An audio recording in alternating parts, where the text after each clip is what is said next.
Everyone, I hope कि आप सब लोग बहुत अच्छे से होंगे। तो जैसे कि आप लोगों को थंबनेल से पता चल गया होगा, मैं एक मिनी पॉडकास्ट टाइप का लेके आई हूँ ऑन एमआरएस का फुल फॉर्म हो गया मेल रिप्रोडक्टिव सिस्टम। मैंने ऐसा इसलिए सोचा क्योंकि अब ये लास्ट टाइम है, तो बहुत सारे बच्चे होंगे जिनको रिवीजन चाहिए होगा। तो मेरे अकॉर्डिंग जो एक लिसनिंग कैपेसिटी होती है या फिर लिसनिंग कैपेबिलिटी होती है, उससे बहुत ज़्यादा इम्पैक्ट पड़ता है हमारे लर्निंग प्रोसेस पे। तो आप क्या कर सकते हो कि आप रिवाइज कर सकते हो मेरे साथ साथ। मैं कोशिश करूँगी कि मैं मेल रिप्रोडक्टिव सिस्टम बहुत कॉन्साइज वे में हर एक टॉपिक को कवर करते हुए इस वीडियो में क्लियर कर दूँ, ठीक है। तो हम लोग स्टार्ट करते हैं।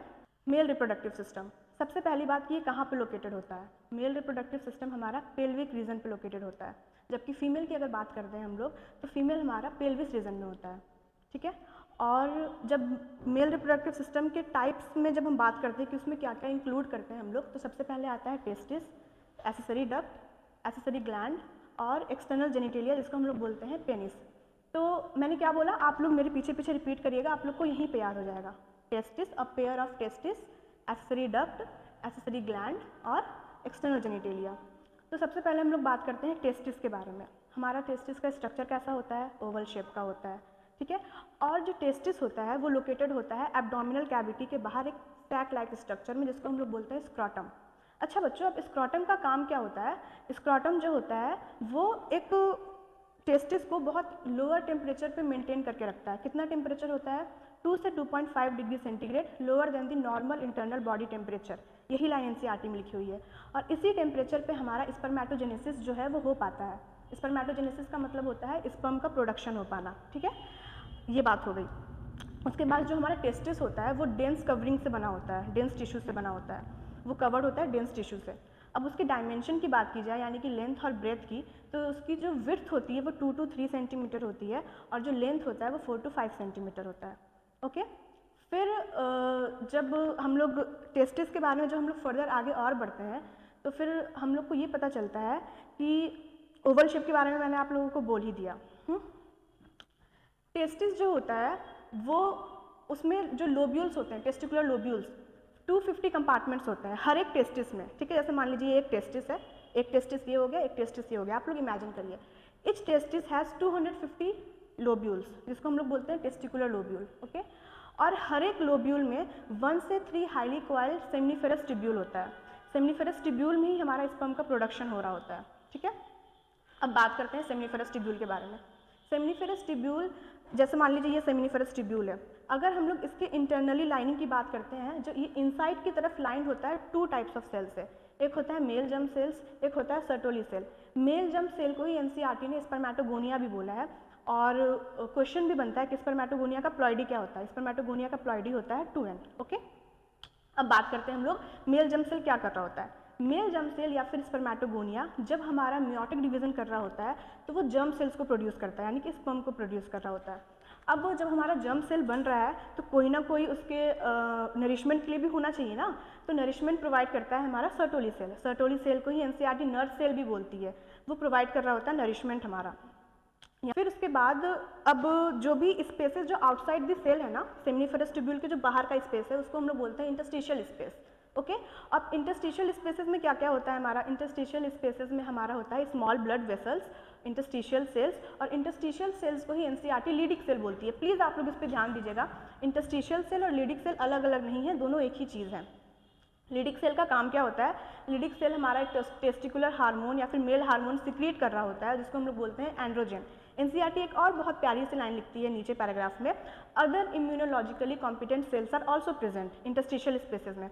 इम्यूनोलॉजिकली कॉम्पिटेंट सेल्स जैसे कि हमारा टी लिम्फोसाइट हो गया, फाइब्रोब्लास्ट हो गया, ये भी हमारा प्रेजेंट होता है। तो बच्चों हम लोगों ने एक पोर्शन जो है टेस्टिस वो हमने कवर कर लिया। अब हम लोग बात करते हैं एक्सेसरी डक्ट में। आप लोग बस उतना याद रखिएगा जितना मैं बता रही हूँ आप लोग को। एक्सेसरी डक्ट में हमारा क्या आता है, रीटे टेस्टिस आता है, वासाई फ्रेंचिया आता है, एपिडिडाइमिस आता है और वॉस डिफरेंस आता है, ठीक है। जब हम लोग बात करते हैं, चलिए फ्लो ऑफ स्पर्म के बारे में बाद में बात करेंगे। अब जब हमारा रीटे टेस्टिस से जाता है, फिर हमारा वासाई फ्रेंचिया, एपिडिडाइमिस, वॉस डिफरेंस हो गया।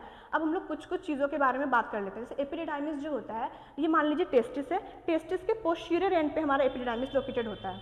जब वॉस डिफरेंस हमारा सेमाइनल वेसिकल से मिलता है, ठीक है, वॉस डिफरेंस हो गया और ये सेमाइनल वेसिकल हो गया। जब ये दोनों मिलता है तो हमारा इजैकुलेटरी डक्ट का फॉर्मेशन होता है। ये लाइन एनसीईआरटी में लिखी हुई है, ओके।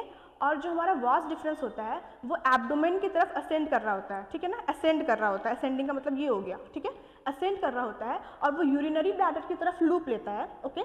मैंने क्या बोला, वॉस डिफरेंस जो है वो एब्डोमेन की तरफ असेंड कर रहा होता है और लूप लेता है यूरिनरी ब्लैडर से, ओके। यूरिनरी ब्लैडर से लूप लेता है और फिर वो निकलता है हमारा कैसे, इजैकुलेटरी डक्ट के फॉर्म में निकल जाता है हमारा। इजैकुलेटरी डक्ट का काम क्या होता है, इजैकुलेटरी डक्ट का दो काम होता है, याद रखिएगा, एक वो स्टोर करता है और एक वो ट्रांसपोर्ट करता है। किस चीज़ को, स्पर्म को।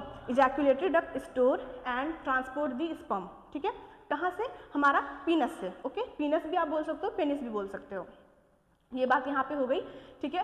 फिर हम लोग बात करते हैं मेल एक्सटर्नल जेनिटेलिया के बारे में। अच्छा हाँ, एक और चीज़, जब यूरिनरी ब्लैडर से ही हमारा यूरेथ्रा निकल रहा होता है और यूरेथ्रा जो है वो हमारा एक्सट्रैक्ट करता हुआ पेनिस से होते हुए यूरेथ्रल मीटस से हमारा फिर बाहर निकल जाता है। यहाँ पे बच्चों एक बहुत इंपॉर्टेंट क्वेश्चन बनता है जो कि नीट ने मैक्सिमम टाइम पूछा ही है कि फ्लो ऑफ स्पर्म क्या होता है। फ्लो ऑफ स्पर्म ये होता है, गौर से सुनिएगा, सेमिनिफेरस ट्यूब्यूल, रिटेटेस्टिस, ठीक है, vasa efferentia, epididymis, vas deferens, ejaculatory duct. Ejaculatory duct के बाद हमारा आ जाता है यूरेथ्रा, ठीक है। ये चीज़ आप लोग प्लीज़ याद रखिएगा, क्वेश्चन बिल्कुल बनता है, एग्जामिनर का फेवरेट पॉइंट होता है ये। दूसरी बात हम लोग करते हैं, अब हम लोग बात करेंगे एसेसरी ग्लैंड के बारे में। हाँ, एनसीईआरटी में पहले एक्सटर्नल जेनिटेलिया के बारे में बोला है, लेकिन क्योंकि मैंने एसेसरी डक्ट के बाद एसेसरी ग्लैंड बोला है तो मैं पहले वही कवर करूँगी। एसेसरी ग्लैंड के बारे में बात करते हैं। हमारे मेल के पास 3 एसेसरी ग्लैंड होता है, सेमाइनल वेसिकल, प्रोस्टेट, बल्बोयूरेथ्रल। क्या बोला मैंने, seminal vesicle, prostate, bulbourethral. Please आप लोग मेरे पीछे रिपीट करिए, अगर आप लोग रिपीट करेंगे तो आपको यही याद हो जाएगा, भरोसा रखिए, ओके। अब सेमाइनल वेसिकल क्या होता है, सेमाइनल वेसिकल और बल्बोयूरेथ्रल जो होता है, ये दोनों के दोनों ग्लैंड जो होते हैं वो पेयर्ड होते हैं, यानी कि 2 होते हैं। लेकिन बल्बोयूरेथ्रल जो होता है, सेमाइनल वेसिकल और बल्बोयूरेथ्रल जो होता है वो दोनों पेयर्ड होते हैं और जो प्रोस्टेट होता है वो सिंगल होता है।